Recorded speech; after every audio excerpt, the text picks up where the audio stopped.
So of all the farmland in Amravati, about 97% of it is with the government. Just about 3% is actually now being cultivated by farmers. I'm standing in one of those farmlands that still belongs to farmers, which is still being cultivated.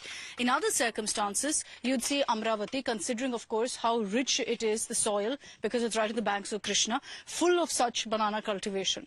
That's no longer the case because the government has taken over a lot of the land, acquired it through agreements. And let's speak to some of the farmers, key stakeholders here. We've heard a lot about how much they've suffered as a result of all of this talk about changing the capital.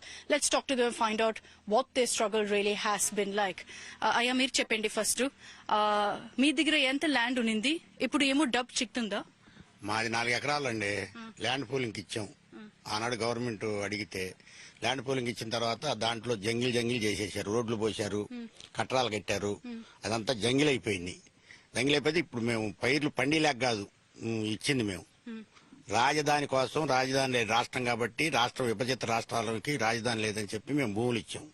అంతే తప్ప మేము ఏమి చేయలేక కాదు. మా 196 పంటలు పండే భూములు ఇవి. అట్లాంటి భూములు కూడా మేము త్యాగం చేశాం రాజధాని కోసం. గత ప్రభుత్వంలో ఆయన ఇప్పుడున్న ముఖ్యమంత్రి గారు ఇక్కడే తీసుకోండి 30,000 ఎకరం కావాలని శాసనసభలో బిల్లు ప్యాచ్ చేశారు. ప్యాచ్ చేస్తేనే ఇచ్చాం మేము, అందరూ ఒప్పుకున్నారు కదా అని. మరి ఆయన 3 ముక్కలు ఆటాడాడు. ముంగల ఏం చెప్పాడు, మేము గెలిచినా కానీ రాజధాని కడతామని చెప్పాడు 2019లో. గెలిచిన తర్వాత 3 ముక్కలు ఆటాడి 3 రాజధానులు ఇది ఒక రాజధాని కాదు అని చెప్పి 3 ముక్కలాట ఆడుతున్నాడు. డెవలప్మెంట్ కాలా, అదేగా మా బాధ. చంద్రబాబు నాయుడు ఉండగా 19 వరకు మాకు ప్లాట్ ఎక్కడ ఇవన్నీ కూడా నిర్ణయించి రాళ్లు వేశారు. ఆ గవర్నమెంట్ పోయింది, ఈ గవర్నమెంట్ వచ్చింది. ఇక అసలు వాటిని డెవలప్ చేయాలి అసలు లేదు. మీరు ల్యాండ్ లో, ఫర్ ఎగ్జాంపుల్, మీరు ల్యాండ్ లో రోడ్ వేసేసినారు, అపార్ట్మెంట్ బిల్డ్ చేసేసి కట్టేసి అక్కడే పెట్టేసినారు. సో ఆ డెవలప్మెంట్ అయింది. అది అయినాక ఎవరు రాలేదు ఇక్కడ కదా. అది కాదు మేడం, మా ల్యాండ్ లో గవర్నమెంట్ కావాల్సిన సదుపాయాలు చేసుకుంది. మా ల్యాండ్ లో మాకు ఇంకా డెవలప్ చేయలే. మాకు ఇస్తానన్న 25% భూమికి రోడ్డు మార్గం వేయలా. గవర్నమెంట్ కి అవసరం అయినంత వరకు చేసుకున్నది టైం లేక. ఏది సచివాలయం అంటేనో, హైకోర్టు అంటేనో, గవర్నమెంట్ పని జరగటానికి ప్రస్తుతానికి అసలు బస్సులో ఉండి పరిపాలన చేశారు. రాజధాని లేని రాష్ట్రంగా వచ్చి తెలంగాణ నుంచి ఇక్కడ అమరావతి ఆంధ్రప్రదేశ్ విడగొట్టిన తర్వాత విజయవాడలో పీడబ్ల్యూ గ్రౌండ్ లో బస్సు పెట్టుకుని బస్సులో పరిపాలన చేశాడు ముఖ్యమంత్రి గారు.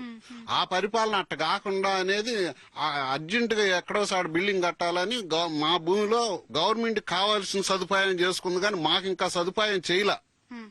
మాకు చేయటానికి టైం చాలా. ఈ లోపలే గవర్నమెంట్ మారిపోయింది. మాకు ఉన్న చట్ట ప్రకారం హైకోర్టు కూడా తీర్పు ఇచ్చిందండి. అమరావతిలోనే రాజధాని, రైతులకు న్యాయం చేయాలని మాండమస్ తీర్పు త్రిసభ్య ధర్మాసనం ఇచ్చింది. జగన్ గారు ఏం చెప్పినారంటే 3 రాజధాని పెడతాము, అమరావతి కూడా ఏక రాజధాని ఉంటుంది. సో దాంట్లో మీరు ఏం చెప్పారు? ఏమంటే ఏకైక రాజధాని అంటే ఆనాడు 35,000 ఎకరం మేము 29,000 మంది రైతులు ఇచ్చాం. ఈ ప్రతిపక్షంలో ఉన్నప్పుడు ఈయన కూడా ఆనాడు ఒప్పుకున్నాడు. ఇవాళ ఇది ఎగ్జిక్యూటివ్ రాజధాని, అది నాయ రాజధాని, అది ఇంకో రాజధాని అంటే అట్లా అంటే మేము భూములు ఇచ్చేవాళ్ళం కాదు. ఆనాడు ప్రభుత్వం ఇదే రాజధాని, మీకు 9 నగరాలు వస్తాయి, 9 నగరాలు వస్తాయి, మీ ఏరియా ఇలా ఇప్పుడు ఇది వచ్చింది, ఇది ఇంకోసారి ఇది వచ్చింది. ఈ రోడ్లు ఏ మినిమం చిన్న ప్లాట్ తీసుకున్నా 54 అడుగుల రోడ్లు. అలాంటి మాకు సిఆర్టీ చట్టం అనేది ఒకటి ఉంది. ఆ చట్ట ప్రకారం మేము భూములు ఇచ్చాము. ఆ చట్ట ప్రకారం మేము చేయమంటున్నాం. ఆ గవర్నమెంట్ లో 3 షిఫ్ట్లుగా 60,000 నుంచి 80,000 మంది వర్క్ చేశారు. బీహార్ నుంచి రాని, ఆంధ్రప్రదేశ్ నుంచి రాని, ఇంకో రాష్ట్రం నుంచి 3 షిఫ్ట్లో 324 గంటలు ఎనీ టైం వర్క్ జరిగినాయి. ఆ వర్క్ జరిగిన టైం పర్లేదు, రాజధాని డెవలప్ అవుతుందన్న టైంలో గవర్నమెంట్ మారిపోయింది. అమరావతి పరిపాలనా రాజధాని ఇక్కడే, 3 రాజధానులు కాదు, ఒకటే రాజధాని ఇక్కడని చెప్పారు. నువ్వు 3 రాజధానులను రుషికొండ తీసుకెళ్తే అట్టండి 35,000 ఎకరాలు ఏమైద్ది కదండి. రైతులు ఏం చేస్తా, అసెంబ్లీ పెడితే 10 రోజులు కూడా అసెంబ్లీ జరగదు. అట్లాంటి దాన్ని ఇక్కడ పరిపాలన రాజధాని తీసుకుని మాకు డెవలప్ లేకుండా నువ్వు తీసుకెళ్తే రైతులందరూ ఏమైపోతారు, ఆత్మహత్యలు చేసుకోవాల్సిందే. So you've heard from the farmers here, all of whom are saying right now that what they feel has happened to Amravati is been rather unfair on them, that they gave their land believing that, it's something that will benefit not just them but benefit the state. and none of that has happened. And this is going to be a burning issue even post the elections. There's no doubt about that. With each political party promising the exact opposite, a complete contrast of what their rival is.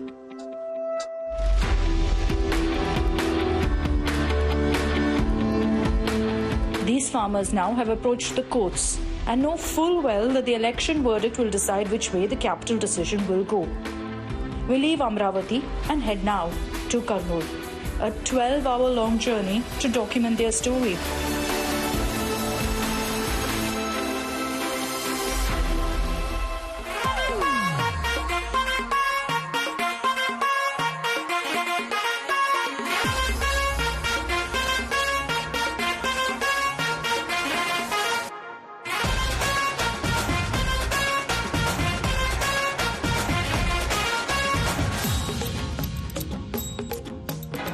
Welcome to the beautiful city of Kurnool. It's considered to be the heart of Rayalaseema.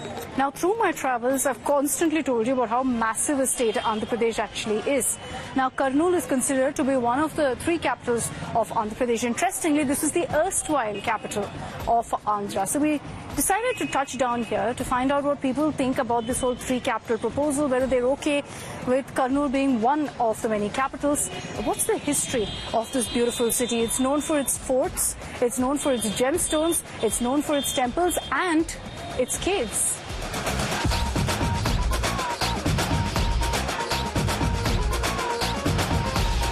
Kurnool was even the erstwhile capital of Andhra Pradesh, and it's got a whole lot of history. With its most famous landmark being this massive fort in the heart of the city.